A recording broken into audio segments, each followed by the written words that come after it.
Pensemos en esto por un momento. ¿Sería posible cometer un crimen perfecto, uno sin testigos, sin arma y aparentemente sin consecuencias? ¿O si las hay? Bueno, justo de eso trata La barca sin pescador, de Alejandro Casona. Es una obra increíble que se hace una pregunta clave. ¿Qué significa realmente ser culpable en un mundo donde un acto nuestro puede causar un desastre a miles de kilómetros?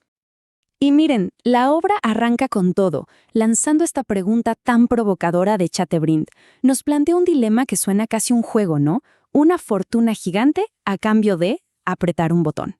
Un acto anónimo, lejano, que parece no tener ninguna repercusión real.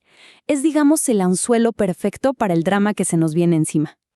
Pero ojo, casi al instante, Casona nos muestra la otra cara de la moneda. Con esta cita de Esa de Queiroz, ese acto anónimo de repente tiene rostro. Ya no es un mandarín, ahora hay una familia, hay un sufrimiento concreto. Y ahí, justo ahí, nace el corazón del conflicto de la obra. Esa tensión brutal entre el beneficio propio y las consecuencias que preferimos no ver. Y bueno, aquí entra en escena nuestro protagonista, Ricardo Jordán. Y no es un tipo cualquiera, es un pez gordo de las finanzas, un verdadero tiburón de los negocios, cuyo imperio, que construyó a base de audacia y riesgo, ahora mismo está a punto de hacerse polvo. La presión sobre Ricardo es asfixiante. Mientras sus acciones se van a pique, las de su principal rival, un tal Josué Mendel, se disparan por los cielos. Esto ya no es un simple mal día en la bolsa, ¿eh? Esto es una guerra financiera con nombre y apellido, y Ricardo le está perdiendo, pero por goleada. Y no es solo un problema, no, es una avalancha de crisis, una tormenta perfecta que, por cierto, parece orquestada por Mendel. El pánico se come el mercado, las huelgas le paralizan la producción, sus inversiones en el extranjero peligran y para rematar, los bancos le cierran la puerta en la cara. Está totalmente atrapado. Y cuando uno piensa que ya no puede caer más bajo, ¡pum!, llega el golpe de gracia. Pero este no es financiero, es personal y duele mucho más. Se entera de que todos, absolutamente todos, hasta su amante Enriqueta, lo han traicionado y se han pasado al bando de su rival. Ahora sí está completamente solo, acorralado y sobre todo desesperado. Y es justo en ese momento, en el fondo del pozo, cuando la historia pega un volantazo hacia lo sobrenatural. Se abre la puerta y entra un visitante de lo más misterioso que trae consigo una solución tan increíble como aterradora. Este visitante es el Caballero de Negro, y lo genial de la obra, lo que la hace tan moderna, es su apariencia. Casona nos presenta un diablo que es un ejecutivo, con su maletín que habla de finanzas y contratos. Nada de fuego ni de olor a azufre. De hecho, es su aparente normalidad lo que lo hace tan inquietante.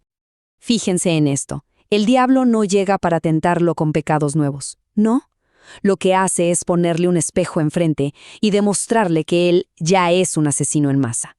Le echa en cara sus crímenes sin sangre, especular con la comida de la gente, acortar vidas obreras para ganar más, hasta lucrar con la enfermedad. Según el diablo, Ricardo ya tiene las manos manchadas hasta el cuello. Y aquí está la carnada, el centro de su argumento. El diablo le pone en la mesa dos tipos de crímenes. Por un lado, los que Ricardo ya comete, anónimos, de responsabilidad limitada, donde la culpa se diluye tanto que parece que nadie es culpable. Y por otro lado, le ofrece algo nuevo, un crimen personal, de plena responsabilidad, pero solo uno, limpio, definitivo. La mecánica del pacto es diabólicamente sencilla. Ricardo no necesita un arma, no necesita un plan, ni siquiera necesita moverse de su silla. Solo tiene que hacer una cosa, desear una muerte. Del resto, se encarga la casa. La clave para que el crimen se sienta limpio es la distancia, la total desconexión. La víctima tiene que ser alguien que no signifique absolutamente nada para él. Así que el diablo, muy práctico, hace girar un globo terráqueo y pone el dedo en un punto al azar. Peter Anderson, un pescador. Un hombre cualquiera, un hombre sin rostro. En teoría, su muerte no debería pesarle a Ricardo. Y aquí es donde la cosa se pone verdaderamente escalofriante. Porque el diablo no solo propone el asesinato, sino que empieza a narrarlo como si estuviera pasando en ese mismo instante. Describe la escena con tanto detalle que transporta la mente de Ricardo y la nuestra a esa aldea lejana. Y le suma detalles sensoriales para hacerlo todo más real. El silbido del viento, una canción que se oye a lo lejos. De repente, lo que era una idea abstracta, un concepto, ahora tiene sonido, se siente real. El asesinato está ocurriendo ahora mismo, a miles de kilómetros. Y claro, con la ruina total respirándole en la nuca y la promesa de una victoria absoluta frente a él. La resistencia de Ricardo se hace polvo. Su pregunta ya no es una duda, es una rendición. Es el momento exacto en que acepta los términos del contrato. Ricardo firma. Y ¡zas! En ese mismo instante, el acto se consuma. No hay un disparo, no hay violencia visible. Solo hay un sonido, un grito desgarrador, el grito de una mujer que sale del mismísimo globo terráqueo. Es la prueba fantasmal e irrefutable de que Peter Anderson acaba de morir. Inmediatamente después del pacto, las promesas del diablo empiezan a cumplirse con una velocidad casi milagrosa. Ricardo obtiene su victoria, sí, pero es una victoria que llega con un eco aterrador. El cambio es total, es espectacular. De la noche a la mañana, todos sus problemas se evaporan. Los pozos de su rival arden, las huelgas se acaban, sus acciones suben como la espuma, y los mismos que lo traicionaron ahora vuelven rogando su perdón. Ganó, recuperó todo lo que había perdido y mucho más. Pero, y aquí viene el gran pero, todo ese éxito material llega con un tormento interno inmediato. Justo ahora que es más rico y poderoso que nunca, Ricardo se da cuenta de que está en otro tipo de bancarrota, una bancarrota moral. Estas palabras nos revelan que ese crimen limpio ha dejado una mancha que ningún dinero puede borrar. Y aquí, la obra hace algo brillante. Cambia la perspectiva por completo. Nos saca del lujoso despacho de Ricardo y nos lleva de viaje, al epicentro de su crimen, para que veamos el verdadero costo de su pacto. Con una simple frase, la historia da un salto en el tiempo y en el espacio. Ahora estamos en el humilde hogar de ese hombre que fue asesinado por un pensamiento, para ver las ondas expansivas de ese acto. Y vemos que lo que para Ricardo fue un instante, una simple firma en un papel, para la familia de Peter es un vacío perpetuo que lo llena todo.